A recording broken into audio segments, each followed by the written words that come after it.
चलिए, तो चैप्टर का नाम है हमारे डेथ ऑफ अ पार्टनर, जो नया चैप्टर है। अब death of a partner chapter के अंदर हमको क्या क्या चीज़ें पढ़नी है, पहले उस पर फोकस करते हैं एक बार। आपने लास्ट चैप्टर क्या पढ़ा था? Retirement of partner. तो रिटायरमेंट ऑफ पार्टनर में क्या होता था कि पार्टनर हमको छोड़ के चला जाता है। बस फर्क ये होता है कि डेथ ऑफ अ पार्टनर में भी पार्टनर हमको छोड़ के तो चला जाएगा, लेकिन ये अनप्लैंड होता है। रिटायरमेंट हमेशा जो होती है वो प्लैंड होती है, वो पहले से बता देता है कि मैं 1 अप्रैल जब शुरू होगा नया साल तो मैं चला जाऊंगा। लेकिन डेथ जो होगी वो क्या होगी? अनप्लैंड होगी, तो वो पहले से बता नहीं पाता। तो टॉपिक्स जो होते हैं इसके अंदर आपके गेनिंग रेशियो निकालने का और नया रेशियो निकालने का इसीलिए सेम होता है जैसा आपने रिटायरमेंट में कर रखा होता है बेसिकली, क्योंकि वहां पर भी नया पार्टनर हमको, एक पार्टनर छोड़ के चला गया और यहां पर भी एक पार्टनर हमको छोड़ के चला गया। फिर इसके बाद जो हमारा गुडविल का ट्रीटमेंट होता है वो भी 100% सेम होता है, क्योंकि रिटायरिंग पार्टनर भी अपने गुडविल का हिस्सा लेके जाता है, तो डिसीज पार्टनर भी अपने गुडविल का हिस्सा लेकर जाएगा टेक्निकली, क्योंकि ये भी हमको छोड़ के चला गया है। इसके अलावा जो भी हमारे फ्री रिजर्व्स होते हैं पार्टनर्स के बैलेंस शीट के अंदर, उसका ट्रीटमेंट भी सेम होता है जस्ट लाइक रिटायरमेंट, क्योंकि अगर कोई पार्टनर हमें छोड़ के गया तो हम उसका शेयर उसको दे देते हैं। इसी तरह अगर हमारे कोई फिक्टिशियस एसेट्स हैं, यानी कि जो कूड़ा करकट होते हैं, उन सबको भी हम राइट ऑफ कर देते हैं, जिसमें रिटायरिंग पार्टनर भी शामिल होता था, तो सिमिलरली यहां पर डिसीज पार्टनर भी शामिल हो जाएगा, तो ये भी सेम होता है। बाकी इसके अलावा जब कोई पार्टनर की डेथ हो जाती है, यानी कि रिकॉन्स्टिट्यूशन होता है फर्म का, तो ऐसे समय में हम अपने एसेट्स और लाइबिलिटीज को रीवैल्यू करते हैं। तो एसेट्स और लाइबिलिटीज को रीवैल्यू करने पर जो भी प्रॉफिट या लॉस होता है वो भी जस्ट लाइक रिटायरमेंट सेम बढ़ जाता है ओल्ड रेशो में। तो जैसे रिटायरिंग पार्टनर को प्रॉफिट या लॉस मिलता था, वैसे ही डिसीज पार्टनर को भी प्रॉफिट या लॉस मिल जाएगा। तो इसका मतलब कि सारी चीजें इसके अंदर सेम हो जाती हैं जो हम रिटायरमेंट के अंदर पढ़ते हैं। तो ये 5 चीजों के नीचे तो मैं लिख सकता हूं सेम एज रिटायरमेंट। और इसके अंदर जो स्पेशल रिजर्व्स होते हैं, यानी कि वर्कमैन कॉम्पनसेशन रिजर्व या मान लो इन्वेस्टमेंट फ्लक्चुएशन रिजर्व, वो भी उनका ट्रीटमेंट सेम रहता है। तो अब खेल ये आता है कि आखिर फिर इसमें डिफरेंट क्या होगा, क्योंकि अगर सब कुछ ही रिटायरमेंट जैसा सेम है तो कुछ तो अलग भी होना चाहिए, नहीं तो फिर इस चैप्टर ही खराब हो गया। तो अलग जो होगी वो सिर्फ एक चीज होगी, पहले उस पर हम चर्चा करते हैं सितारा डाल के। अलग जो होती है वो ये चीज होती है कि क्योंकि डेथ एक अनप्लैंड इवेंट है, यानी कि जब साल शुरू हुआ तो साल के शुरू होने के बाद अब किस दिन डेथ होगी पार्टनर की, ये तो पार्टनर को भी नहीं पता, तो वो पहले से कभी भी बता नहीं सकता। तो पार्टनर की जो डेथ होगी वो कब होगी? कभी भी अनप्लैंड तरीके से किसी भी पर्टिकुलर डे पर डेथ हो जाएगी। तो डेथ ऑफ अ पार्टनर, अब जब पार्टनर की डेथ हो जाती है तो पार्टनर का जो लीगल हायर होता है, यानी कि उसका मान लो बेटा होता है या लीगल रिप्रेजेंटेटिव होता है, वो ये कहता है कि मेरे पापा फॉर एग्जाम्पल इस फर्म में 9 महीनों तक तो काम कर चुके थे, और इन 9 महीनों में जाहिर सी बात है फर्म ने कोई ना कोई प्रॉफिट कमाया होगा, हो सकता है लॉस हो, लेकिन मैं प्रॉफिट मान लेता हूं। तो उसका लीगल हायर कहता है, डिसीज पार्टनर का लीगल हायर कहता है कि मुझे इन 9 महीनों का प्रॉफिट आप बताइए कि क्या कमाया, और उसके अंदर जो भी शेयर है मेरे पिताजी का वो शेयर मुझे निकाल के दे दीजिए, क्योंकि 9 महीने तक तो मेरे पिताजी भी इस फर्म के पार्टनर थे मृत्यु से पहले। लॉजिकल पॉइंट हो गया। अब ये पॉइंट आपको रिटायरमेंट के अंदर देखने को नहीं मिलता। क्यों नहीं मिलता? क्योंकि रिटायरमेंट के अंदर जब पार्टनर छोड़ के जाता है तो वो हमेशा 1 अप्रैल वाले दिन ही चला जाता है, राइट? तो अब मैं इस पर जो चर्चा करूंगा वो आपके लिए बहुत इंपॉर्टेंट है, क्योंकि पहले मैं इस पर 2 चीजों की चर्चा करूंगा। एक तो चर्चा करेंगे हम अकाउंटिंग की, कि मुंशीगिरी कैसे होगी इस चीज को लेकर, और दूसरी हम चर्चा करेंगे कैलकुलेशन की, भाई कि ये निकाला कैसे जाएगा। तो इसमें 2 बातों पर चर्चा आपके साथ करेंगे हम, एक करेंगे अकाउंटिंग पर और एक करेंगे उसके कैलकुलेशन पर, कि भाई कैसे निकालेंगे ये 9 महीने का प्रॉफिट। तो पहले मैं अकाउंटिंग पोर्शन कर रहा हूं, तो आप चाहो तो मेरे साथ साथ भी लिख सकते हो। तो ऐसी हेडिंग डाल लो आप भी, accounting for profit of deceased partner, यानी कि जो पार्टनर मर गया उसके प्रॉफिट की पहले हम अकाउंटिंग की बात कर रहे हैं। तो थोड़ा सा इसके मैं हर तरह के पहलुओं के बारे में चर्चा कर लूंगा काफी एक्सटेंसिव तरीके से, ताकि कोई भी पॉइंट एग्जाम के लिए मिस ना हो, कोई भी चीज छूटे ना, किसी भी फॉर्म में अगर क्वेश्चन बनाने की कोशिश करे तो भी। तो इसके नीचे आप 2 बाइफर्केशन कर लेना। तो पहले बाइफर्केशन में आप लिख लेना, if profit sharing ratio of remaining partners, if profit sharing ratio of remaining partners does not change, मतलब हम मान लेते हैं कि रिमेनिंग पार्टनर्स का प्रॉफिट शेयरिंग रेशियो जो है वो नहीं बदला। नहीं बदलने का मतलब है कि अगर पहले उनका रेशियो था 5:3:2 और लास्ट वाला पार्टनर मर गया, सी मर गया, तो अब ए और बी का रेशियो 5:3 ही है, उन्होंने बदला नहीं। और हो सकता है दूसरा केस बना लेते हैं, if profit sharing ratio of remaining partners, मान लेते हैं रिमेनिंग पार्टनर्स का जो प्रॉफिट शेयरिंग रेशियो है वो बदल गया, चेंजेस। तो दोनों ही पहलुओं पर हमें चर्चा करनी है कि अगर पार्टनर्स का प्रॉफिट शेयरिंग रेशियो नहीं बदला तो क्या होगा, और अगर बदल गया तो क्या होगा। तो पहले हम फर्स्ट वाले पार्ट की चर्चा कर लेते हैं। तो अगर पार्टनर्स का प्रॉफिट शेयरिंग रेशियो नहीं बदलता तो उस केस में हम प्रॉफिट के लिए, मतलब कि अगर प्रॉफिट का शेयर निकल रहा होगा, क्या जर्नल एंट्री करते हैं? किसी बच्चे को है पता? सही, तो लिख लेते हैं। उस केस में हम एंट्री करते हैं PNL suspense account debit to deceased partners capital account, यानी कि हम शेयर ऑफ प्रॉफिट जो होता है वो डिसीज्ड पार्टनर को दे रहे हैं, इसीलिए उसको क्रेडिट कर रहे हैं। और एक हम नया अकाउंट ओपन करते हैं, इस नए अकाउंट का नाम होता है पीएनएल सस्पेंस अकाउंट, यानी कि हम एक नए खाते को डेबिट करके उसके शेयर ऑफ प्रॉफिट को दे देते हैं। अब यहां पर जो कॉन्सेप्चुअल पॉइंट आपको पता होना चाहिए वो ये, जो मैं आपसे पूछूंगा कि ये जो पीएनएल सस्पेंस अकाउंट एक डेबिट, हमने एक नया खाता बना दिया उसका शेयर ऑफ प्रॉफिट देने के लिए, तो इसका पीएनएल सस्पेंस अकाउंट का डेबिट एस्पेक्ट आपको कहां नजर आता है? एसेट साइड पे, बिल्कुल सही, बैलेंस शीट के अंदर। तो इन केस अगर बैलेंस शीट का वो पूछ ले क्वेश्चन छोटे नंबर में, तो आपको ये बात पता होनी चाहिए कि ये पीएनएल सस्पेंस अकाउंट का डेबिट बैलेंस जो है ये आपको अपने एसेट साइड पर नजर आता है, क्योंकि आप जानते हो पीएनएल के जो भी डेबिट बैलेंसेस होते हैं वो एसेट साइड पर शो होते हैं, तो ये भी उसी का भाई हो गया।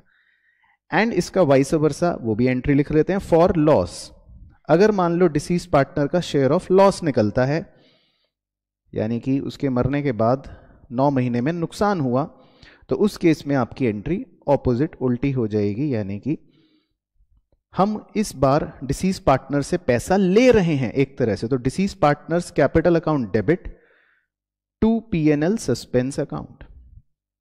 तो फर्म के लिए ये एक तरह का फायदा हो गया, क्योंकि फर्म जो है ये डिसीज पार्टनर से पैसा ले रहा है, कह रहा नुकसान हो गया था तो लाओ अपने पिताजी का शेयर नुकसान का हमें दे दो।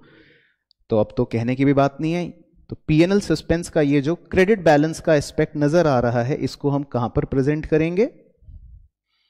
लायबिलिटी में, बिल्कुल सही। तो इसके बादल में लिख लेते हैं लायबिलिटी। तो आई होप पहले फर्स्ट पार्ट आपको अच्छे से क्लियर हो गया होगा, ठीक है ना? आप नोट कर लेना। तो ये कॉन्सेप्ट ओके। अब आते हैं कि अगर पार्टनर्स ने अपना प्रॉफिट शेयरिंग रेशियो बदल लिया है, यानी कि रिमेनिंग पार्टनर्स ने अपना प्रॉफिट शेयरिंग रेशियो क्या कर लिया? चेंज कर लिया। तो उस केस में थोड़ा सा हम डिटेल में समझेंगे ताकि आपको इजीली समझ आ जाए। तो सबसे पहले हम लिखते हैं फॉर प्रॉफिट, कि मान लेते हैं अगर प्रॉफिट हुआ डिसीज पार्टनर को, या उसको प्रॉफिट का शेयर हमको देना है, तो उस केस में वैसे कॉन्सेप्चुअली क्या क्या एंट्रीज होती हैं? वैसे कॉन्सेप्चुअली 2 एंट्रीज होती हैं।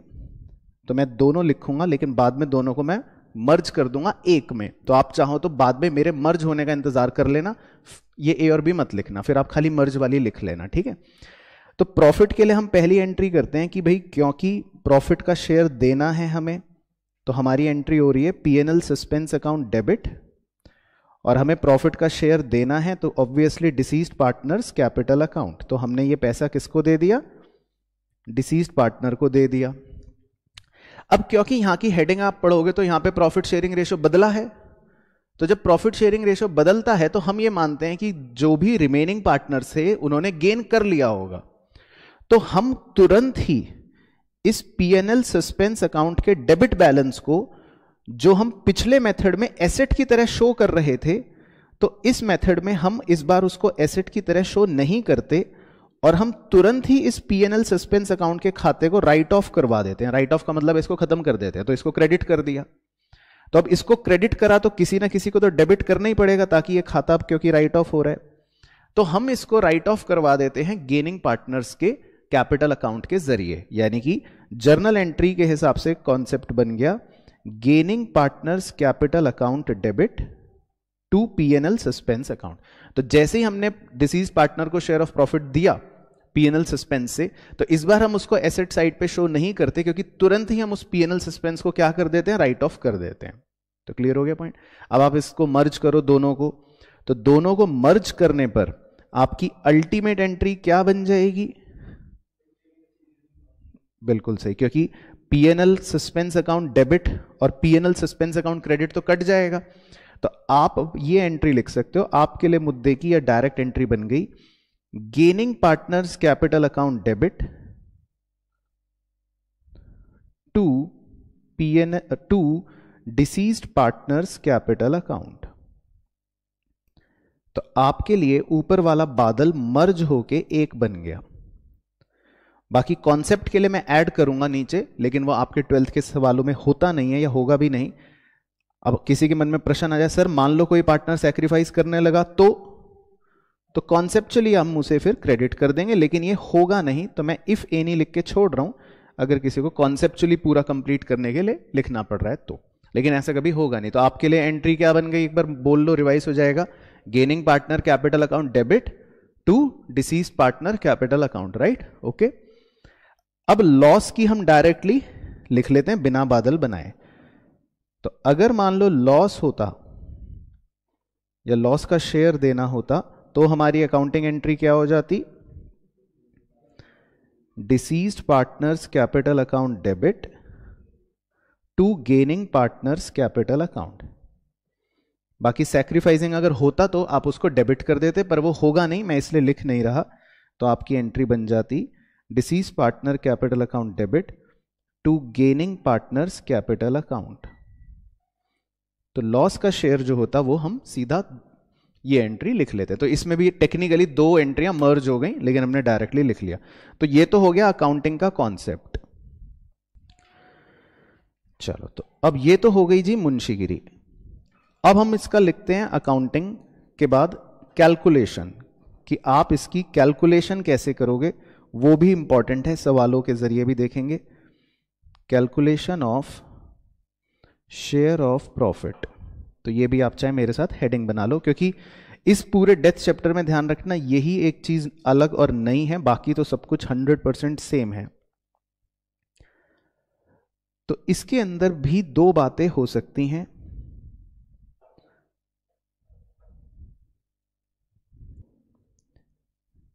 पहले बाइफरकेशन में लिखना bye preparing final accounts, bye preparing final accounts.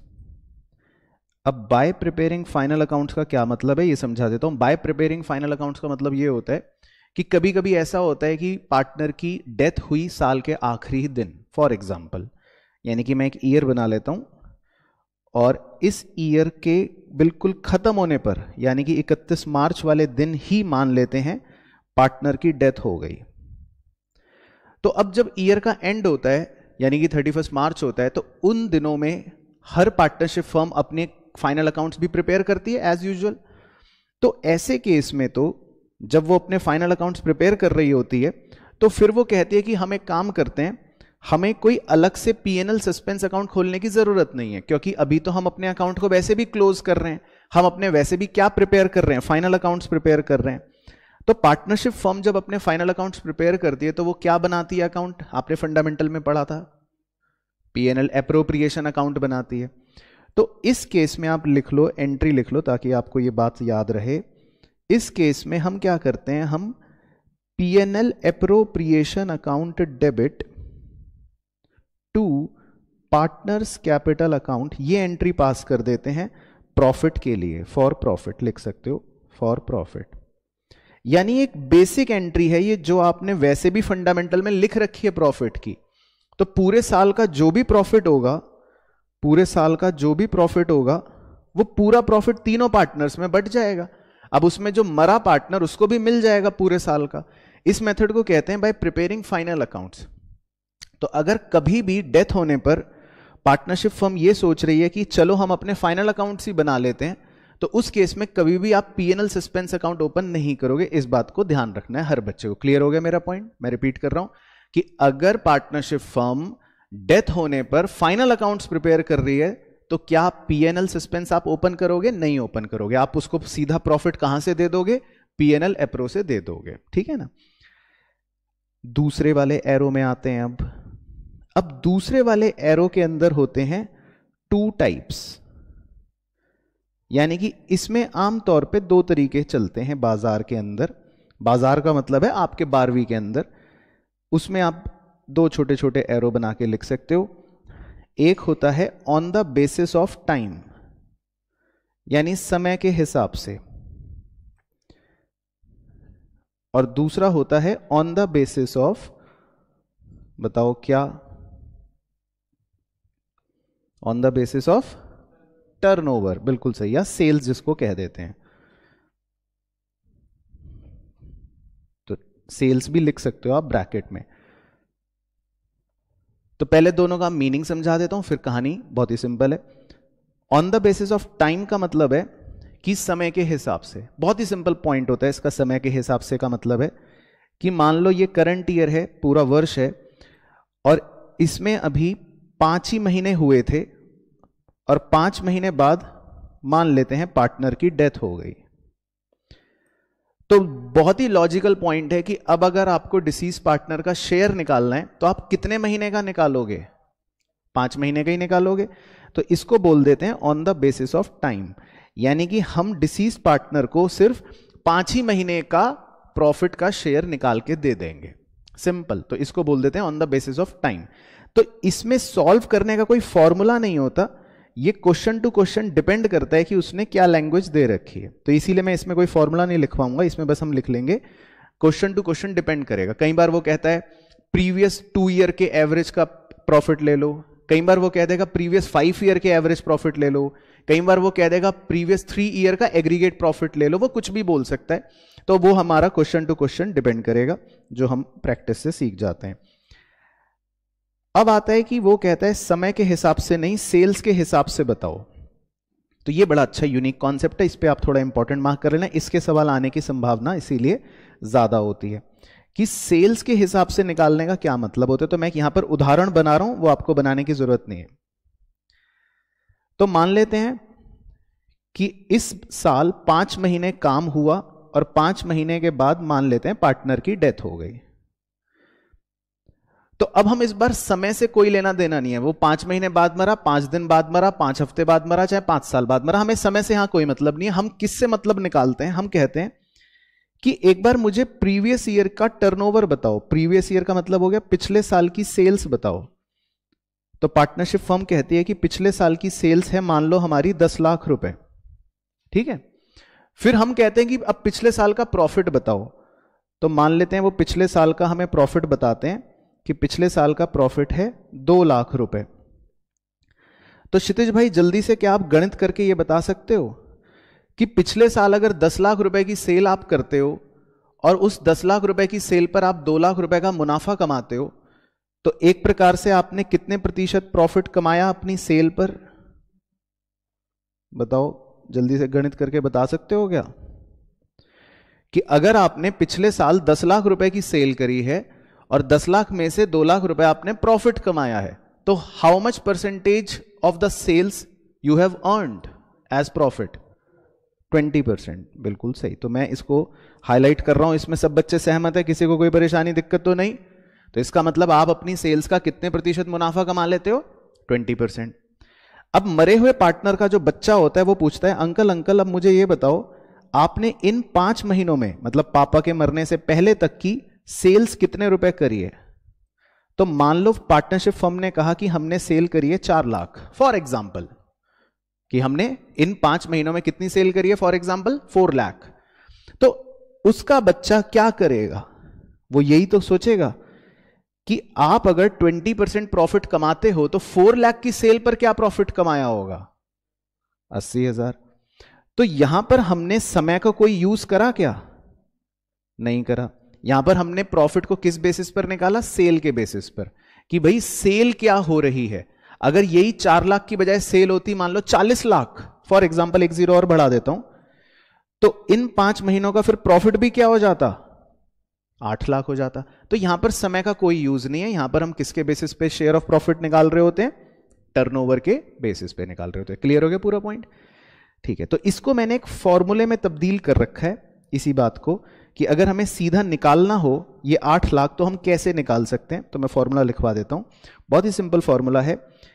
इसके लिए हम प्रीवियस ईयर प्रॉफिट पहले वो लिखते हैं न्यूमरेटर में, डिवाइड करते हैं प्रीवियस ईयर की सेल्स से यानी कि डिनोमिनेटर में, और मल्टीप्लाई कर देते हैं करंट ईयर की सेल्स से जो हमें दे रखी होती है।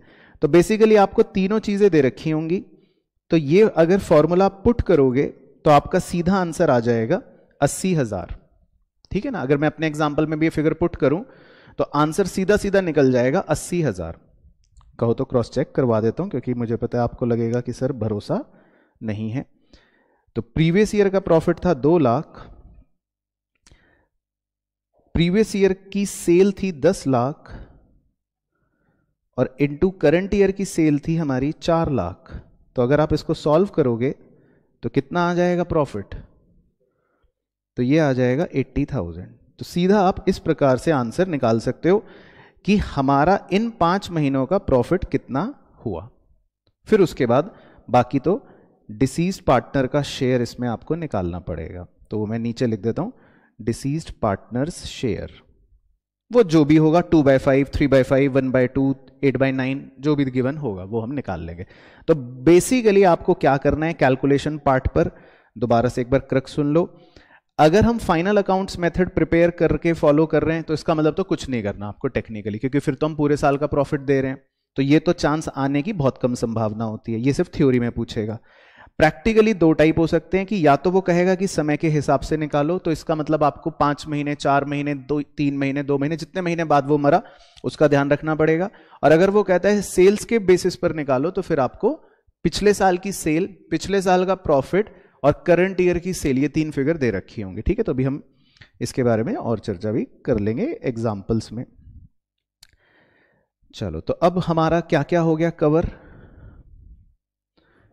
कि सारी अकाउंटिंग कैसे करनी है शेयर ऑफ प्रॉफिट की, और सारा कैलकुलेशन कैसे करना है ना।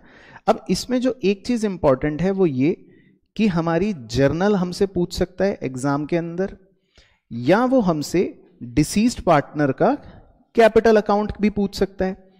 तो इस पर एक चर्चा कर लेंगे, और मेरे को पक्का यकीन है कि ये चर्चा करके ही आपको दोनों चीजें क्लियर हो जाएंगी। तो एक बार चर्चा कर लेते हैं।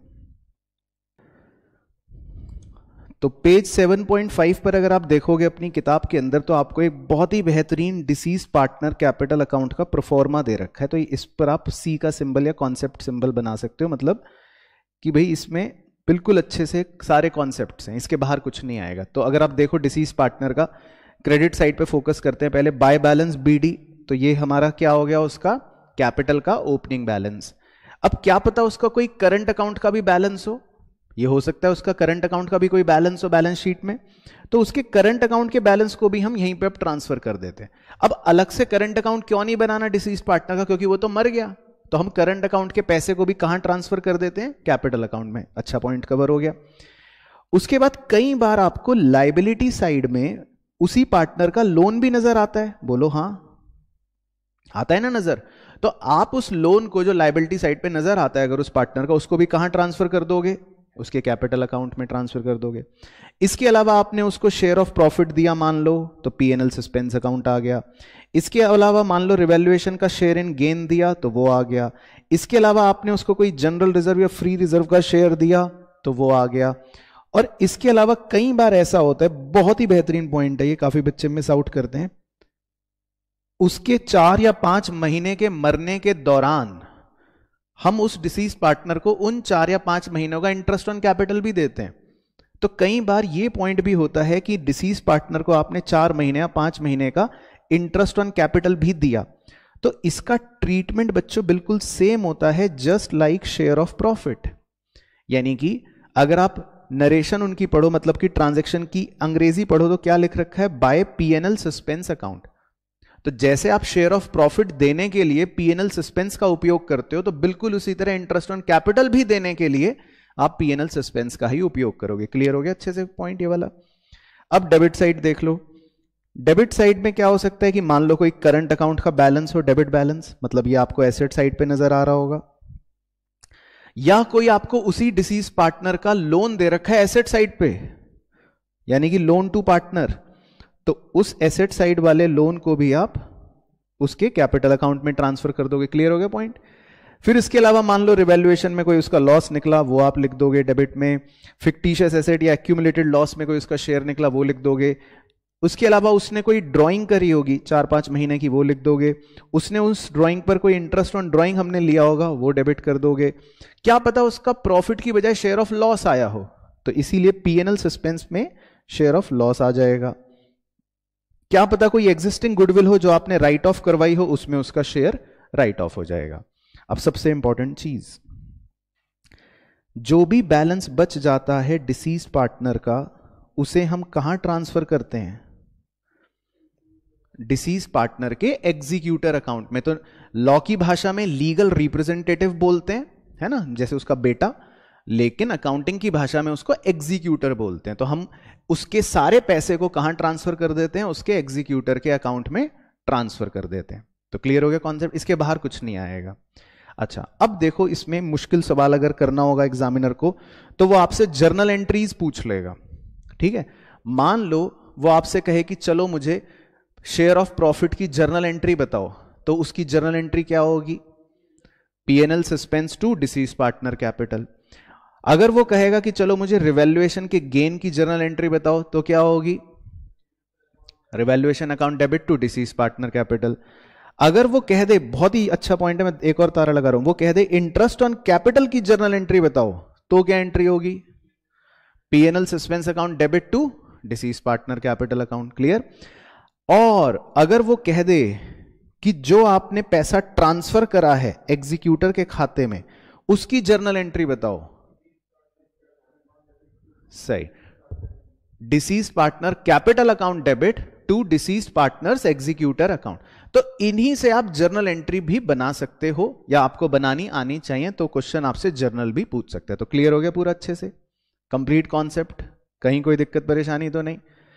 तो 100% इसकी चीजें किसकी तरह सेम होंगी, रिटायरमेंट की तरह सेम होंगी। सिर्फ और सिर्फ आपको किस पर फोकस ज्यादा करना पड़ेगा, जो शेयर ऑफ प्रॉफिट निकालना है उस पर, उसकी अकाउंटिंग और उसकी कैलकुलेशन। Clear concept, perfect. तो डेथ ऑफ पार्टनर के क्वेश्चंस डिस्कस करेंगे आपके साथ। सबसे पहले मैं करूंगा, आप अपनी किताब निकाल सकते हो, पेज 7.7 पर एक इलस्ट्रेशन 3 डिस्कस करेंगे। चलो, तो इसमें देखो इलस्ट्रेशन 3 में क्या है, Sanjay, Ajay and Karan were partners sharing profits in the ratio 3:2:1।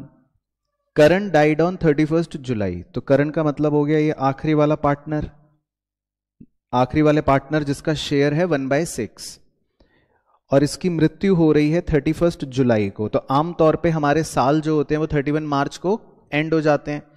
तो आपको हमेशा 1 अप्रैल से काउंटिंग कर लेनी चाहिए कि भाई उसके मरने तक, उसके मरने उपरांत कितने महीने हो गए, अप्रैल का पूरा महीना, मई का पूरा महीना, जून का पूरा महीना, जुलाई का पूरा महीना। तो इसका मतलब ऐसा लिख सकते हैं कि करण जो है वो 4 महीने के बाद मर गया नए फाइनेंशियल ईयर में, right. Sanjay and Karan decided to continue the business. तो यहां पर संजय एंड अजय है, ये मिस प्रिंटिंग है क्योंकि करण तो मर गया।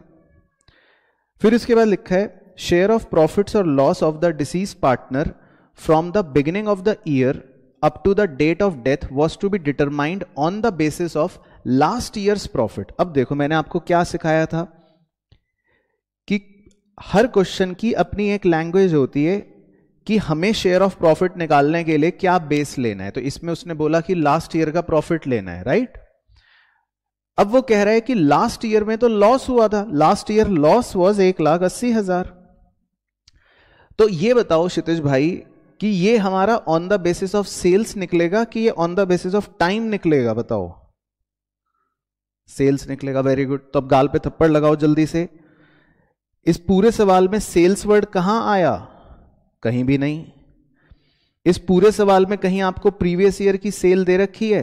कहीं भी नहीं।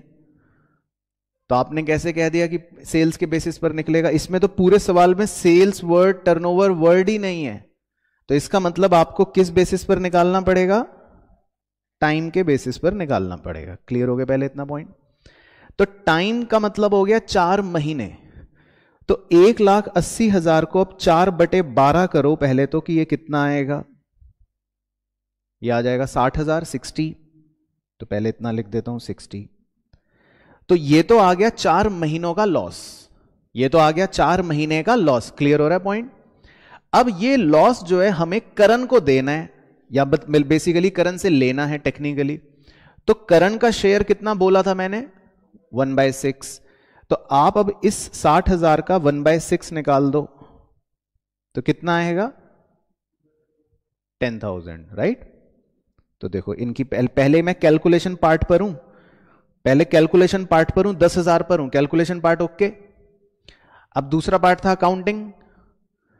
तो अब देखो अकाउंटिंग हमारी क्या बनेगी कि क्या इनका प्रॉफिट शेयरिंग रेशियो चेंज हुआ क्या संजय और अजय का? नहीं हुआ, प्रॉफिट शेयरिंग रेशियो चेंज नहीं हुआ। तो इसका मतलब अब हमें profit and loss suspense account open कर देना पड़ेगा। तो लॉस के शेयर के लिए आपको अकाउंटिंग एंट्री क्या लिखवाई थी? चेक कर लो कॉन्सेप्ट में। Deceased partner capital account debit to profit and loss suspense account.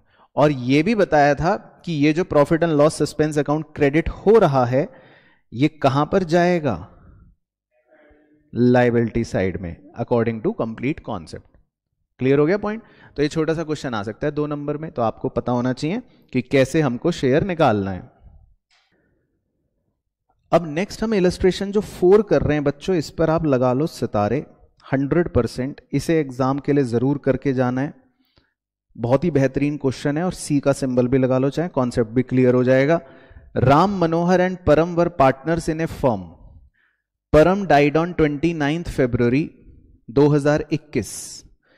His share of profit from the closure of the last accounting year till the date of the death. तो पहले तो ये देखते हैं कि उसकी जो डेट है डेथ की 29 फरवरी 2021। तो पहली चीज तो ये कि ये डेट मुझे कुछ गड़बड़ लग रही है, क्योंकि 2021 लीप ईयर तो है नहीं, और ये उसमें कह रहे हैं 29 फरवरी। चलो खैर जो भी। तो आप अगर 1 अप्रैल से गिनती करना शुरू करो और वो 29 फरवरी को मान लेते हैं फरवरी एंड में मर गया, तो कितने महीने हो जाएंगे? 11 महीने हो जाएंगे, है ना? ठीक है। तो इसका मतलब फाइनेंशियल ईयर के मुताबिक इसने इस साल 11 महीनों तक काम करा। अब वो कह रहा है his share of profit from the closure of last accounting year till the date of death was to be calculated on the basis of, अब देखो इस सवाल में कुछ और बेसिस है, on the basis of average of the 3 completed years of profit before death. मतलब आपको इसमें पिछले 3 साल के कंप्लीटेड जो ईयर्स हैं उनके प्रॉफिट का एवरेज लेना पड़ेगा। Profit for the year ended 31 March 2018, 19, 20 were 80,000, 90,000 and 1 lakh respectively. तो आप फटाफट से इसका एवरेज निकाल सकते हो। तो 80, 90 और 1 लाख का एवरेज क्या आएगा? 90,000, है ना? बहुत ही एपेरेंट और सिंपल आंसर है, क्योंकि 80, 90 और 1 लाख के बीच की फिगर 90 होगी तो एवरेज 90 ही आ जाएगा, अगर आप करोगे तो भी आ जाएगा। अब इसमें बताओ क्षितिज भाई, सेल्स के बेसिस पर निकालेंगे कि टाइम के बेसिस पर? वेरी गुड, तो अब अपने आप को शाबाशी दो। तो इसका मतलब तुम सीख गए। तो जब तक सेल्स के बारे में कुछ नहीं बोला तो हम इसका मतलब किस बेसिस पर निकालेंगे? टाइम के बेसिस पे। तो 90,000 अगर हमारा एवरेज है तो इसको आपको पहले 11/12 करना पड़ेगा, यानी कि टाइम के हिसाब से निकालना है, 11 महीने का निकालना है। तो 11 महीने का कितना आ जाएगा? ये 11/12 करके, चलो जो भी आया छोड़ो। अब मरा कौन व्यक्ति? परम, आखिरी वाला व्यक्ति मर गया। तो इनका प्रॉफिट शेयरिंग रेशियो क्या दे रखा है आपको? नहीं, ओरिजिनली इनका प्रॉफिट शेयरिंग रेशियो क्या दे रखा है? 1:1:1। ये हमें कैसे पता चला? क्योंकि क्वेश्चन साइलेंट है। तो देख रहे हो इसमें कितने अच्छे कॉन्सेप्चुअल पॉइंट है। क्वेश्चन अगर साइलेंट है तो हम तीनों पार्टनर्स का रेशियो क्या मानते हैं? इक्वल मानते हैं। तो इसीलिए परम का कितना शेयर बन जाएगा प्रॉफिट के अंदर? 1/3 बन जाएगा। तो आपको पहले ये मैथमेटिक्स सॉल्व करके ये निकाल लेना है कि उसका शेयर ऑफ प्रॉफिट होगा क्या। ये तो हो गई कैलकुलेशन पार्ट। ओके, पहले कैलकुलेशन क्लियर हो गया, ठीक है। तो ये निकाल लो पहले आप। तो कैलकुलेशन पार्ट करके आ गया 27500, मतलब 27,500। पहले यहां तक बिल्कुल प्रोसेस क्लियर है, ठीक है। अब आगे देखना। अब उसने ये बोला है बहुत ही इंपॉर्टेंट चीज जिसके लिए स्टार बनवाया था, calculate Param's share of profit till the date of death, वो तो हो गया। And pass journal entry for the same when, दो cases. Case 1, profit sharing ratio of the remaining partner does not change, और second, profit sharing partners of remaining partners changes and new ratio being 3:2। तो इसमें आपके दोनों accounting case cover हो रहे हैं, तो इस पर चर्चा कर लेते हैं एक बार। तो देखो इसमें सबसे पहले केस 1 देखो, when profit sharing ratio of Ram and Manohar does not change, ठीक है। तो इसमें हमने क्या सीखा था कि जो भी उसका शेयर ऑफ प्रॉफिट हम निकालते हैं डिसीज पार्टनर का, उसके लिए हम एक एंट्री कर देते हैं बस, PNL suspense account debit to deceased partner capital account. तो इस केस में हमने डिसीज पार्टनर को यानी कि परम को उसका शेयर ऑफ प्रॉफिट दे दिया 27,500, और हमने एक पीएनएल सस्पेंस अकाउंट नाम से डेबिट कर दिया, खाता खोल दिया, जो वैसे कॉन्सेप्चुअली कहां प्रेजेंट हो रहा होगा? अब एसेट में। तो ये तो हो गई अकाउंटिंग 1 कंप्लीट। दूसरा केस आपके लिए ज्यादा इंपॉर्टेंट है, या मतलब उसको देखना समझना ज्यादा इंपॉर्टेंट है। When profit sharing ratio changes, तो उसने प्रॉफिट शेयरिंग रेशियो क्या कर दिया था? बदल के 3:2 कर दिया था। तो अगर अब आप ये देखो कि पुराना शेयर उनका था 1/3 और नया शेयर उनका हो गया 3:2, यानी 3/5 2/5, तो पहले आपको गेनिंग रेशियो या गेनिंग शेयर्स निकालने पड़ेंगे। तो वो अभी मैं निकालता हूं, लेकिन पहले आपको ए एंट्री दिखाता हूं। तो पहले हम प्रॉफिट देने के लिए डिसीज पार्टनर को पहली एंट्री तो सेम ही करेंगे, PNL suspense account debit to deceased partner capital account, right. ये तो सेम हो गई। फिर इस मेथड में क्या सिखाया था कि हम तुरंत ही इस पीएनएल सस्पेंस अकाउंट डेबिट को क्या कर देते हैं? क्रेडिट कर देते हैं, खत्म कर देते हैं। हम इसको एसेट में शो नहीं करते, हम कहते हैं इसको खत्म कर दो। तो हमने अपने 27,500 रुपए के पीएनएल सस्पेंस अकाउंट को क्रेडिट कर दिया। यहां तक क्लियर हो गया पॉइंट। फिर कॉन्सेप्ट में डेबिट किसको लिखवाया था? गेनिंग पार्टनर्स को। तो गेनिंग पार्टनर्स कौन कौन है? राम और मनोहर। अब उनका गेनिंग रेशियो आपको निकालना पड़ेगा, वो मैं यहां निकाल के दिखा देता हूं। उनका ओल्ड शेयर था 1/3 माइनस कर देता हूं उनके नए शेयर से 3/5 और 2/5। तो अगर मैं इसको सॉल्व करूंगा तो ये आ गया 15, 5 - 9 4, और 15, 5 - 6 1 -1। तो टेक्निकली गेनिंग रेशियो कितना आ गया? 4:1। समझ आ रहा है? तो आप बड़े गौर से अब देखना, राम डेबिट और मनोहर डेबिट में जो अमाउंट्स लिखे हुए हैं वो किस रेशियो में डिवाइडेड हैं? 4:1 में डिवाइडेड है। तो ये 27,500 जो है ये गेनिंग रेशियो में डिवाइडेड है 4:1 में। तो राम के आगे है 22,000 और मनोहर के आगे है 5500। तो क्लियर हो गए दोनों कॉन्सेप्ट। तो ये बहुत ही परफेक्ट एग्जाम्पल था एग्जाम के लिए। और इन्होंने ऑल्टरनेटिवली भी दे रखा है कि आप इंस्टेड ऑफ पासिंग ए और बी दोनों एंट्रियों को मर्ज कर सकते हो। तो क्लियर हो गया एंट्री और कैलकुलेशन। अब नेक्स्ट एक डिस्कस करते हैं इलस्ट्रेशन 7। इसमें कह रहा है वीर, धर्म एंड करम वर partners sharing profits and losses in the ratio of 3:2:1। धर्म died on 30 September 2020।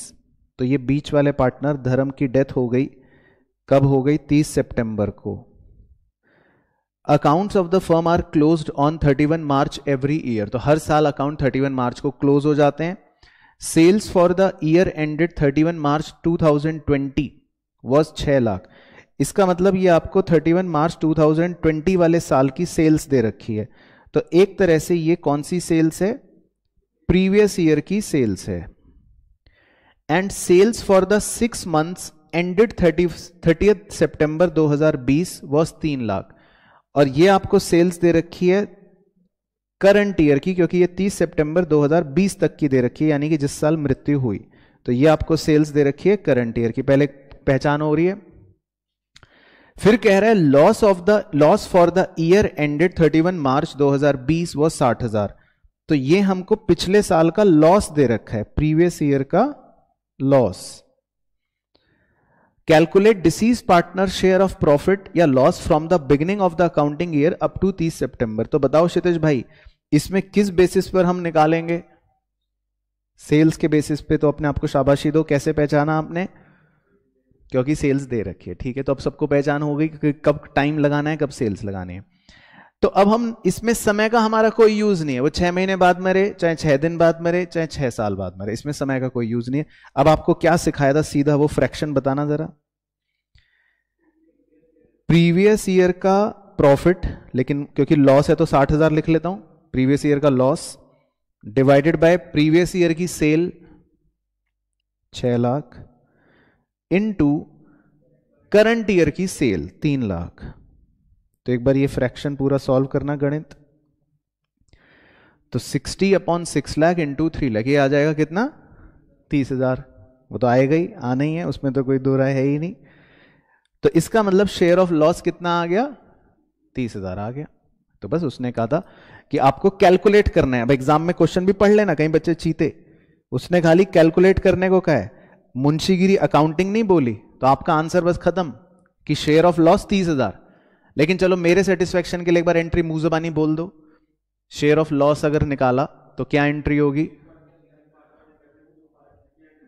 Perfect, deceased partners capital account debit to PNL suspense account.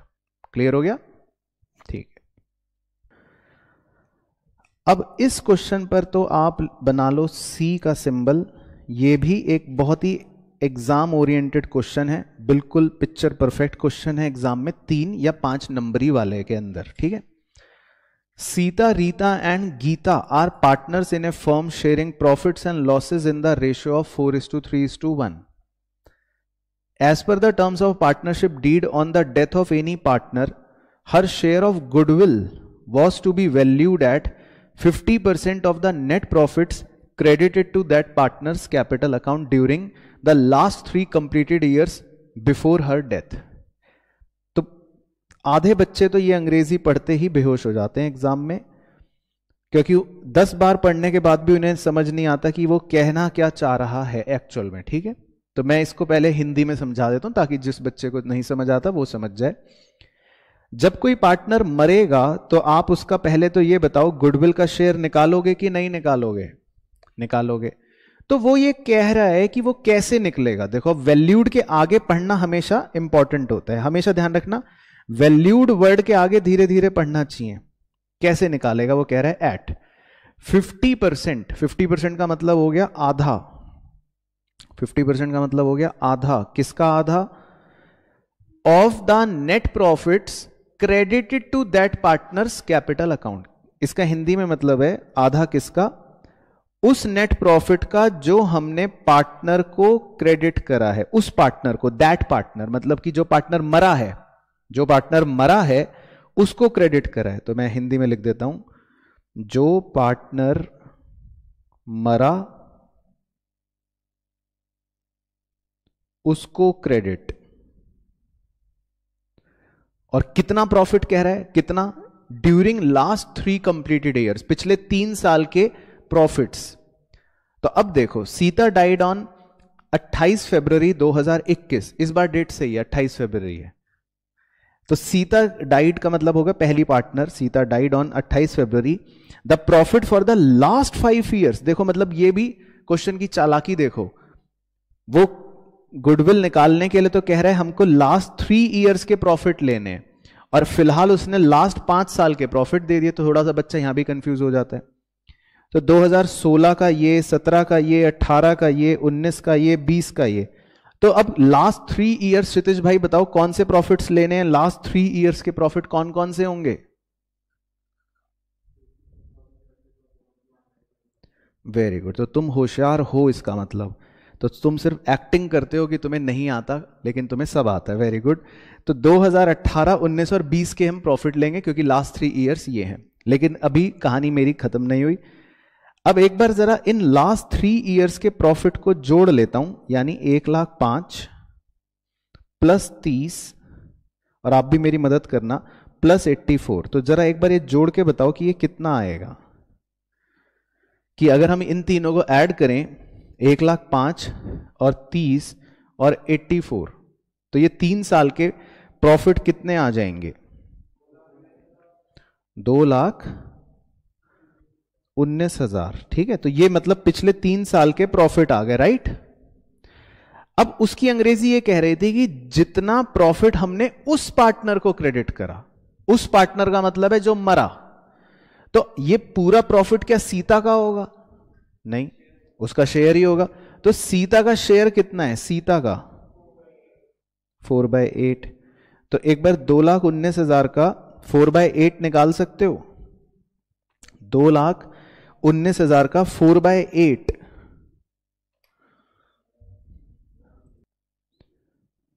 ये आएगा 1,09,500, मतलब 1,09,500। इसका मतलब हमने सीता को तो इतना ही दिया होगा 3 सालों में। यहां तक सब बच्चे सेटिस्फाइड हैं? क्लियर? तो उसकी अंग्रेजी है कि पिछले 3 सालों में हमने जितना भी प्रॉफिट क्रेडिट करा है सीता को, यानी कि 1,09,500, क्लियर, उसका क्या करना है?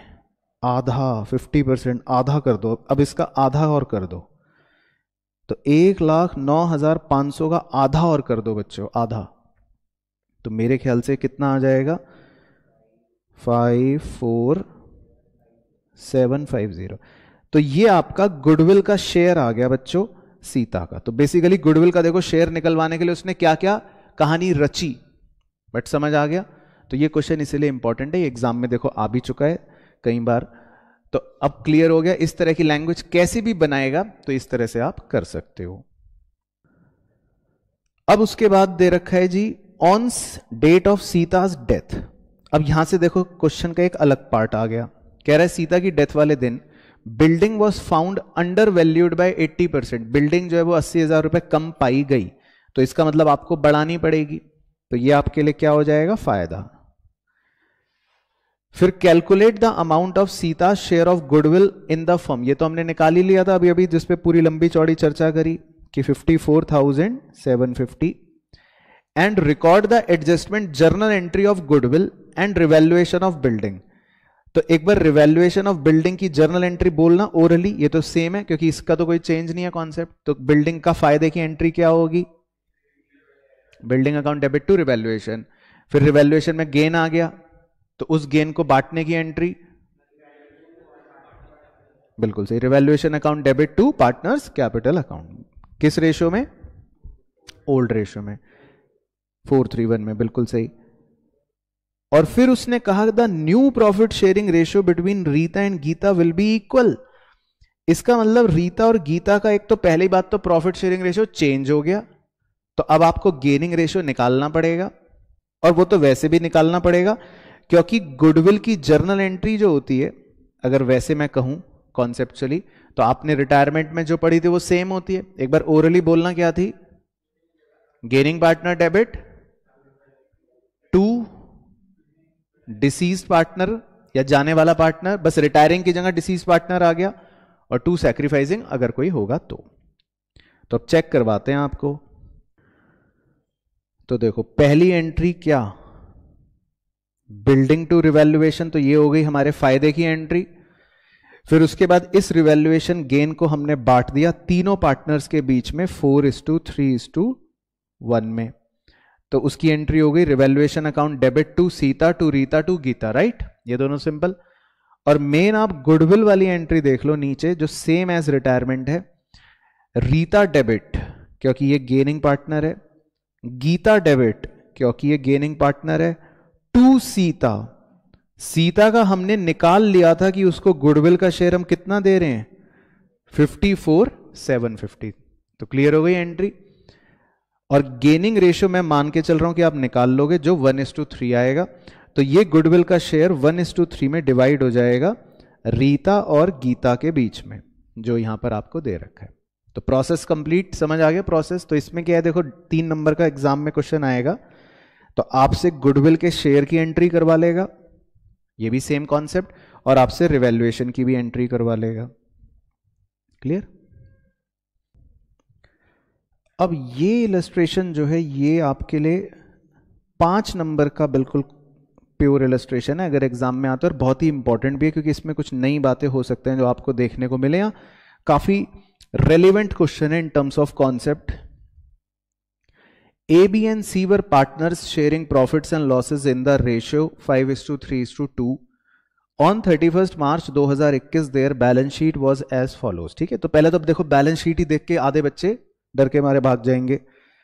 लायबिलिटी साइड में आपको दे रखा है इन्वेस्टमेंट फ्लक्चुएशन रिजर्व, तो इसका ट्रीटमेंट सेम ही होता है, हम इसको ओल्ड पार्टनर्स के बीच में डिस्ट्रीब्यूट कर देंगे अगर कोई गिरावट नहीं होगी तो। दूसरा है वर्कमैन कॉम्पनसेशन रिजर्व, ये भी स्पेशल रिजर्व हो गया, ये भी हम पार्टनर्स के बीच में डिस्ट्रीब्यूट कर देंगे अगर कोई वर्कमैन कॉम्पनसेशन लायबिलिटी नहीं होगी तो। बाकी चलो ठीक है, सन्ड्री क्रेडिटर है। उसके बाद एसेट साइड में दे रखा है एग्जिस्टिंग गुडविल, इसका क्या करना है, इसे राइट ऑफ करना है तीनों पार्टनर्स के रेशियो में 5:3:2 में। ठीक है, उसके बाद पेटेंट मशीन ये लोन टू सी, भगवान ना करे अगर सी की मृत्यु हो गई तो बताओ इसको क्या करोगे, उसके कैपिटल अकाउंट में डेबिट साइड पे डाल दोगे। क्लियर? फिर कैश एट बैंक, चलो ठीक है। उसके बाद है एडवर्टाइजमेंट एक्सपेंडिचर, ये क्या है, कूड़ा, इसको राइट ऑफ कर देंगे ओल्ड रेशियो में। और उसी के नीचे पीएनएल अकाउंट भी दे रखा है, ये क्या है, कूड़ा, क्योंकि एसेट साइड पे दे रखा है, तो ये दोनों कूड़े क्या हो जाएंगे, ये भी ओल्ड रेशियो में राइट ऑफ हो जाएंगे। तो मतलब बैलेंस शीट के अंदर ही आप देखोगे कितने अच्छे अच्छे आइटम्स हैं। तो पहले तो एग्जिस्टिंग गुडविल राइट ऑफ, दो कूड़े वो भी राइट ऑफ, क्लियर होगी बैलेंस शीट। फिर नीचे दे रखा है सी डाइड ऑन 1 अगस्त, तो सी की मृत्यु हो गई है 1 अगस्त को, तो कितने महीने हो गए एक बार काउंट कर लें, अप्रैल का पूरा महीना, मई का पूरा महीना, जून का पूरा महीना, जुलाई का पूरा महीना, 4। अगस्त का तो पहला ही दिन है तो अगस्त को काउंट नहीं करेंगे, है ना, ये तो सबको याद होगा ना। उसके बाद C had withdrawn 5,000 during the period from 1 April to the date of death. C ने 5,000 रुपए भी विड्रॉ करे हैं अपनी डेथ तक, तो बताओ ड्रॉइंग्स को कहां लिखोगे, कैपिटल अकाउंट में डेबिट साइड पे। It was agreed between his executor and the remaining partners that Number 1, goodwill will be valued at 2.5 years purchase of the average of 4 completed years profit। अब ये बताओ, ये goodwill का chapter वैसे तो term 1 में पहले था, तो क्या हम सीबीएसई से झगड़ा कर सकते हैं कि ये लाइन क्यों दे दी आपने, हम तो नहीं निकालेंगे गुडविल, हमें दो बना के, तो हम नहीं कह सकते। तो आपको इसका मतलब गुडविल निकालना आना चाहिए, बट आई होप बड़ा सिंपल है, आपको सबको याद होगा। हम लास्ट 4 साल के प्रॉफिट्स का एवरेज कर लेंगे और उसको 2.5 से मल्टीप्लाई कर देंगे। ठीक है, अब यहां पर एक बड़ा अच्छा पॉइंट है सितारा, जब आप नीचे देखोगे तो उसने profit for the year ended दे रखे हैं 31 मार्च 2018 1,01,000, 31 मार्च 2019 14,000, 31 मार्च 2020 का 16,000। तो उसने 3 साल के प्रॉफिट्स दे रखे हैं, लेकिन वो ये कह रहा है कि मुझे 4 साल के प्रॉफिट्स का एवरेज करना है। तो प्रश्न ये है कि चौथे वर्ष का प्रॉफिट कहां दे रखा है। वेरी गुड, आपको चौथे साल का जो प्रॉफिट है यानी कि 2021 का जो प्रॉफिट है वो आपको 2021 की बैलेंस शीट में दे रखा है। तो पिछले पेज पर आप देखो, 2021 में आपको बैलेंस शीट में एसेट साइड पे कितने रुपए दे रखे हैं, 75,000, है ना। और क्योंकि ये एसेट साइड में दे रखे हैं, इसका मतलब ये क्या है, लॉस है। तो आप ऐसा समझ लो कि उसने जो पिछले 4 साल के आपको कहा कि प्रॉफिट का एवरेज लेना है, तो वो पिछले 4 साल के जो प्रॉफिट का आप एवरेज लोगे, उसमें 1 साल हो गया 1,01,000, फिर हो गया 14,000, फिर हो गया 16,000, और चौथा वाला कौन सा होएगा, 75,000, वो भी नेगेटिव क्योंकि वो लॉस है। क्लियर हो गया मेरा पॉइंट? तो समझ गए इस क्वेश्चन के इस पॉइंट की चालाकी। ठीक है, तो फिर हम एवरेज निकाल लेंगे और एवरेज को 2.5 से मल्टीप्लाई कर देंगे तो गुडविल आ जाएगी। उस गुडविल में आप किसका शेयर निकालोगे? सी का, और फिर गुडविल की वो कॉन्सेप्चुअल एंट्री पास कर देंगे। मैं ओरली बोल रहा हूं, बाद में दिखाऊंगा। A debit B debit to C. चलो सेकंड पॉइंट, अब ये वाला पढ़ो। C's share of profit from the beginning of the accounting year till the date of death be calculated. अब हमको सी का शेयर ऑफ प्रॉफिट भी निकालना है, तो वो कैसे निकालना है? Calculated on the basis of average of 3 completed years profit before death. अब इस बार कह रहा है कि आप उसका जो शेयर ऑफ प्रॉफिट निकालेंगे उसके लिए पिछले 3 साल के कंप्लीटेड ईयर्स के प्रॉफिट का एवरेज कर लीजिए, है ना। तो अब पिछले 3 साल के बताओ प्रॉफिट कौन कौन से होंगे? Very good. एक तो होगा -75 क्योंकि वो तो बिल्कुल 21 का है। फिर एक होगा 16,000 और एक होगा 14,000। समझ गए? बिल्कुल क्लियर। तो ये देखो, ये छोटे छोटे पॉइंट्स है इसमें जो ध्यान रखने हैं। बाकी थर्ड पॉइंट में कह रहा है पेटेंट्स वर अंडर वैल्यूड, तो हम इसकी वैल्यू को बढ़ा देंगे, फायदा हो गया। मशीन वॉज ओवर वैल्यूड, तो इसकी वैल्यू को हम कम कर देंगे तो नुकसान हो गया। फोर्थ में कह रहा है market value of investment was 42, तो बैलेंस शीट में आपको इन्वेस्टमेंट कितनी दे रखी थी? 3,000, और यहां मार्केट वैल्यू कितनी हो गई? 42, तो यहां पे तो बढ़ोतरी हो गई। तो इन्वेस्टमेंट की वैल्यू में अगर 1200 की बढ़ोतरी हुई तो ये क्या है? फायदा। तो इसको हम कहां लिखेंगे? रिवैल्यूएशन में। तो इसको भी हम कहां लिखेंगे? रिवैल्यूएशन में। ठीक है, क्लियर हो गया पॉइंट। अब वो ये कह रहा है prepare C's capital account and C's executor account. तो सीज एग्जीक्यूटर अकाउंट तो आपके लिए नहीं बोलेगा बनाने को, तो इसलिए इसको हटा देते हैं, है ना। लेकिन डिसीज पार्टनर का कैपिटल अकाउंट हमको बोल सकता है। तो इसमें पहले मैं 2 पार्ट पर ज्यादा फोकस करूंगा और आप भी करना। हम पहले गुडविल की कैलकुलेशन और शेयर ऑफ प्रॉफिट की कैलकुलेशन पर फोकस करेंगे, राइट। चलो, तो पहले मैं ना गुडविल की कैलकुलेशन की बात करता हूं। आप भी अपनी किताब में देखना, मैं भी अपनी किताब से कर रहा हूं। गुडविल की कैलकुलेशन में देखो, हमने कहा था, उसने कहा था 4 साल के आपको प्रॉफिट्स लेने हैं पिछले। तो 1,01,000, 14,000, 16,000, और जो सबसे इंपॉर्टेंट पॉइंट है वो ये कि 2021 में बैलेंस शीट में लॉस था 75, तो उसको आपको चौथे साल का एक तरह से लॉस बनाकर लेना है। फिर उनका एवरेज आ जाएगा, यानी कि डिवाइड बाय 4, और फिर आप उसको 2.5 यानी नंबर ऑफ ईयर परचेज से मल्टीप्लाई करोगे। तो एक बार ये बता दो सब बच्चों को, प्रोसेस क्लियर है कि ये क्या पॉइंट है लॉस का? ठीक है, तो इसको सॉल्व करके निकालो कि क्या आ रहा है। 56,000 बटे 4 इंटू 2.5, तो कितना आ गई गुडविल? 35। अब कौन मरा था इसमें? सी। तो आपको निकालना पड़ेगा इसमें सी का शेयर ऑफ गुडविल। तो सी का शेयर क्या था? सी का शेयर था 2/10, तो ये बन जाएगा आपका 7,000। तो गुडविल में डिसीज पार्टनर का शेयर आ गया 7,000। ठीक है ना। तो सबसे पहले यहां तक सब बच्चों देख लो कि ओके हो गया, सबको क्लियर हो गया, परफेक्ट। फिर निकालते हैं उसका शेयर ऑफ प्रॉफिट, जो उसने कहा था कि सी का शेयर ऑफ प्रॉफिट भी निकाल लो, और उसके लिए उसने कहा था कि पिछले 3 साल का आप एवरेज प्रॉफिट ले लेना। तो पिछले 3 साल हमने कौन से डिस्कस करे थे कि पिछले 3 साल कौन कौन से होंगे? एक तो 14,000 वाला, एक 16,000 वाला, है ना। 2019, 2020 और 2021 में तो क्या हुआ है? -75। तो अगर मैं पहले 3 साल का एवरेज निकालूं, पिछले 3 साल का एवरेज प्रॉफिट निकालूं, तो ये नेगेटिव आना शुरू हो जाएगा मेरे हिसाब से। तो नेगेटिव 45/3, 15, नेगेटिव 15 आना शुरू हो जाएगा।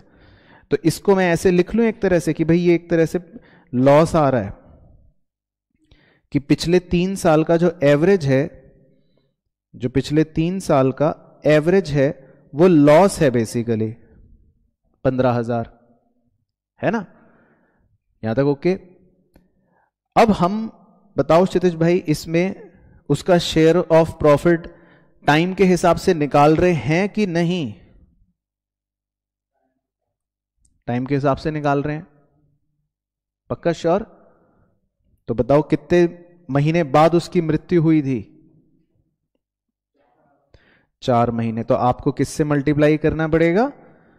4/12 से, ताकि हम इस 15,000 के एवरेज लॉस को 3 महीने का, या सॉरी 4 महीने का बना सके, क्योंकि वो 4 महीने बाद ही मर गया।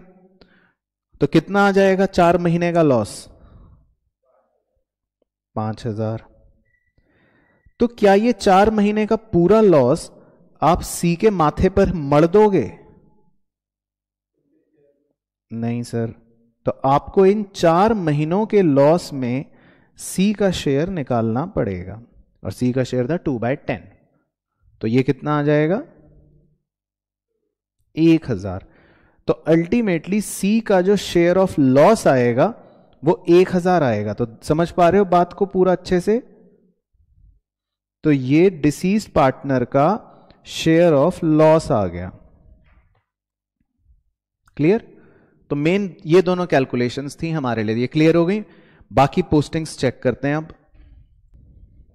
चलो, तो अब देखो बच्चों बहुत ध्यान से, बहुत ही अच्छा सवाल था। बाय बैलेंस बीडी, ठीक है? तो सी का सबसे पहले कैपिटल बैलेंस आ गया सिंबल।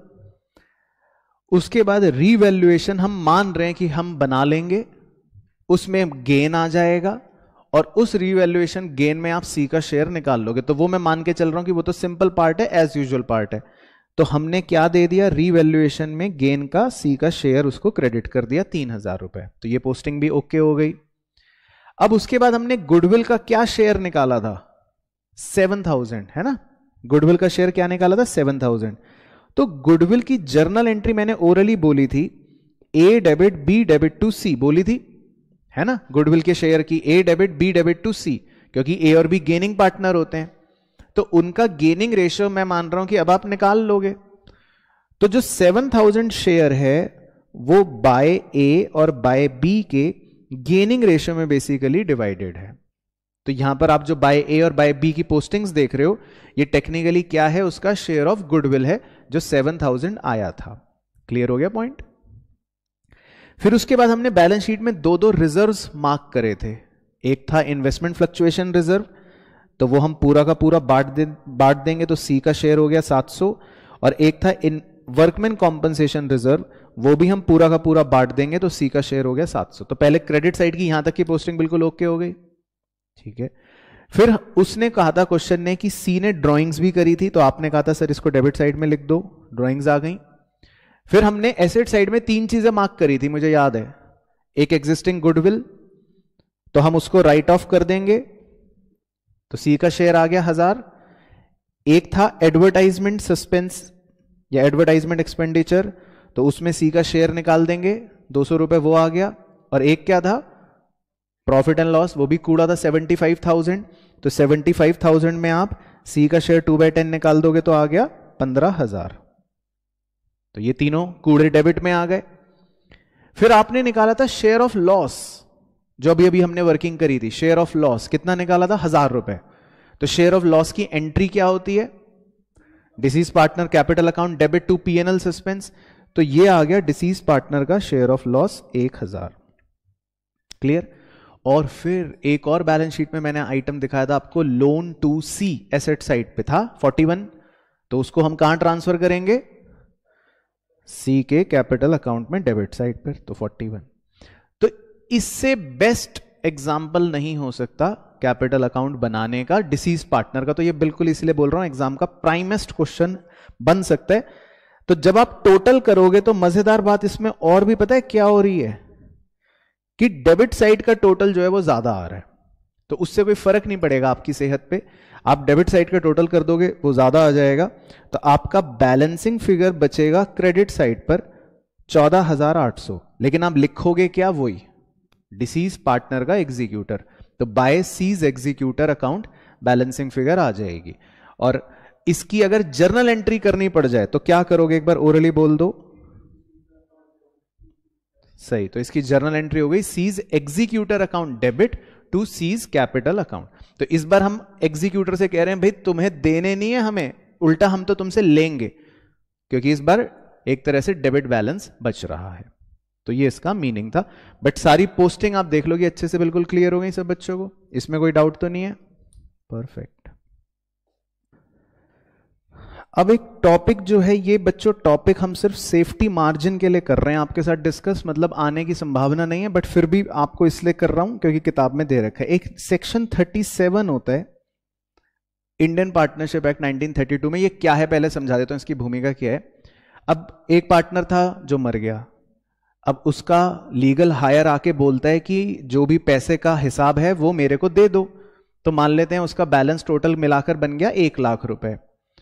अब रिमेनिंग पार्टनर्स मान लो बदमाश है, उन्होंने उसको बोला कि बेटा तुम एक काम करना, तुम कल आ जाना पैसे लेने। वो कल आया, हमने फिर उसको पैसे दिए नहीं, भगा दिया क्योंकि वो छोटा बच्चा है। फिर वो और अगले महीने आया, हमने फिर भगा दिया। तो कई बार हम डिसीज पार्टनर के पैसे को देने में देरी कर देते हैं। क्या कर देते हैं? देरी कर देते हैं, डिले कर देते हैं। तो ऐसे में फिर वो बच्चा एक वकील के पास गया, उस वकील ने कहा कि भाई इंडियन पार्टनरशिप एक्ट 1932 में आपकी सुविधा के लिए सेक्शन 37 है जिसमें आपको एक राहत दी गई है। वो राहत क्या है? अब पढ़ो कि अगर कुछ फुल या पार्ट अमाउंट आउटगोइंग पार्टनर को still remain to be unpaid, मान लो उसका रह जाता है, आप देते नहीं हो, तो ऐसे में he will be entitled to interest in share, interest और शेयर इन प्रॉफिट जो भी होगा mutually agreed among the partners. And उसके बाद सेकेंड पॉइंट पढ़ना, if no agreement among the partners then, तो आपके लिए यहां से इंपॉर्टेंट है, आउटगोइंग पार्टनर और his representative have the choice to get either of the following. तो मरे हुए पार्टनर का जो लीगल हायर होता है उसके पास चॉइस होती है कि तुम दो में से कुछ भी ले लो। क्या चॉइस होती है? पहला, भाई जो भी बैलेंस अमाउंट है तुम उस पे 6% पर एनम के हिसाब से कैलकुलेट कर लो, या तो वो ले लो। अगर हमने तुम्हें पैसे देने में देरी करी है तो 6% ब्याज ले लो पर एनम का, या फिर तुम उन 6 महीनों में हमारे कमाए गए प्रॉफिट में से प्रोपोर्शनेट शेयर ले लो, जो तुम्हें अच्छा लगे दोनों में से वो ले लो। तो थ्योरी के लिए ये वाली तो बात हो गई, पहले दोनों बात समझ आ गई कि अगर मान लो मैं आपके पैसे 6 महीने बाद दे रहा हूं तो आपके पास क्या चॉइस होगी, या तो आप बचे हुए बैलेंस पर 6% पर एनम का इंटरेस्ट ले लो मुझसे, या आप ये भी कह सकते हो सर अपने 6 महीने में जो भी आपने प्रॉफिट कमाया है मैं उसमें प्रोपोर्शनेट हिस्सा लेना चाहता हूं। दोनों में से आप कुछ भी ले सकते हो। तो अब ये समझाने के लिए हम एक इलस्ट्रेशन डिस्कस कर लेते हैं, किताब में एक ही है तो लेट्स डिस्कस। अब पढ़ो, देखो इसमें दे रखा है LBP were partners sharing profits and losses in the ratio 4:3:2। P died on 1 July. तो देखो लास्ट वाले P की डेथ हो गई on 1 July, on which date the capitals of L, B and P after all necessary adjustment stood at 75, 65 and 45। तो थोड़ा ध्यान से पढ़ना मेरे साथ रुककर। L की कैपिटल कितनी है इसका मतलब 75, B की कैपिटल कितनी है इसका मतलब 65, P की 40 तो P पे फोकस करो। कौन मरा है? P मरा है। तो एक तरह से हमें P को कितने रुपए देने हैं 45, समझ गए बात? तो एक तरह से हमें कितने रुपए देने हैं 45, ठीक है P को। लेकिन अब आगे पढ़ना, L and B continue to carry on the business for 6 months without settling the account of P। समझ गए अंग्रेजी? तो उन दोनों ने बिजनेस शुरू मतलब चालू रखा 6 महीनों तक और उसका पैसा सेटल नहीं करा। During the period of 6 months year ending 31 December a profit of 50,000 is earned by the firm. इन 6 महीनों में फर्म ने कितना मुनाफा कमा लिया? 50,000 रुपए का मुनाफा कमा लिया। पहले आपको क्वेश्चन समझ आ रहा है सब बच्चों को? अब देखो, state which of the 2 options available with Pal's executor under section 37। तो ये तो हो गया थ्योरी पोर्शन कि भाई उसके पास 2 चीजें कौन कौन सी हैं। तो 2 चीजें थ्योरी के लिए बोलनी हो तो मैं बोल दूंगा भाई या तो वो 6% पर एनम ब्याज ले ले, या फिर वो प्रॉफिट का अपना प्रोपोर्शनेट हिस्सा ले ले। लेकिन वो दोनों में से लेगा कौन? अगर समझदार होगा तो जो भी ज्यादा आएगा, जो भी दोनों में से ज्यादा निकलेगा वो लेगा। तो अब वो दिखाते हैं आपको। तो अब देखो, सबसे पहले फर्स्ट ऑप्शन उसके पास क्या होता है कि वो 6% पर एनम के हिसाब से इंटरेस्ट ले ले। तो पाल का क्या बैलेंस हमने मार्क करा था? 45,000। तो अगर आप 45,000 का 6% कैलकुलेट करते हो तो यानी 6/100, और कितने मंथ्स के लिए? 6 महीने के लिए। तो 6 महीने समझ गए क्यों कर रहे हैं हम? क्योंकि डिले जो हुआ है वो 6 महीने का हुआ है। सवाल में लिखा था हम कितने महीने बाद उसको, मतलब अभी तक पैसे नहीं दे रहे, 6 महीने बाद तक नहीं दे रहे, तो वो हमसे 6% जो इंटरेस्ट लेगा सिर्फ 6 महीने का लेगा। क्लियर हो गया पॉइंट? तो ये आंसर कितना आ जाएगा? 1350। तो ये तो हो गया उसके बाद ऑप्शन 1। ऑप्शन 2 जो होता है वो बहुत इंटरेस्टिंग होता है समझना, क्योंकि यहां पर प्रोपोर्शनेट प्रॉफिट का मतलब बच्चे कई बार सोचते हैं बस सीधा प्रॉफिट शेयरिंग रेशियो से तो निकालना है, तो गलत हो जाएगा। प्रोपोर्शनेट शेयर ऑफ प्रॉफिट कैसे निकालते हैं, बड़े ध्यान से सुनना। ये बताओ कि तीनों पार्टनर्स की कुल मिलाकर पूंजी कितनी लगी हुई थी बिजनेस में?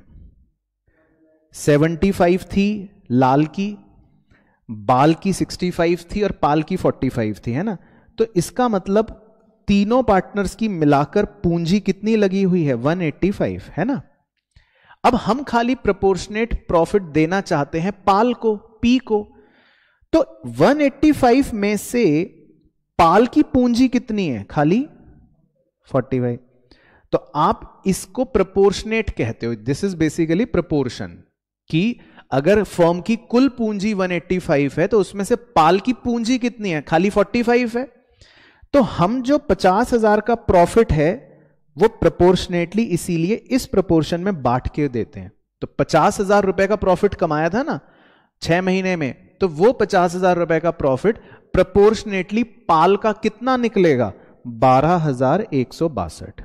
तो ये ऐसे निकाला जाता है। तो याद रहेगा, क्लियर हो गया पॉइंट? तो दोनों में से कौन सा हायर है? सेकंड वाला। तो बस यही लिखा है, देखो last line, Pal's executor should exercise option 2। तो पाल का एग्जीक्यूटर जो है वो ऑप्शन 2 एक्सरसाइज कर लेगा। तो ये है पूरा आपका डेथ चैप्टर, जिसमें सारे 2 नंबरी, 3 नंबरी, 5 नंबरी खत्म, जो आपसे पूछ सकता है। चाहे जर्नल एंट्री पूछ ले, चाहे लेजर पूछ ले, चाहे कैलकुलेशन पूछ ले, चाहे अकाउंटिंग पूछ ले। बाकी एग्जीक्यूटर वो आपसे बनवाएगा नहीं, ना ही कोई कैपिटल एडजस्टमेंट आपसे करवाएगा। तो बिल्कुल क्लियर अच्छे से? परफेक्ट।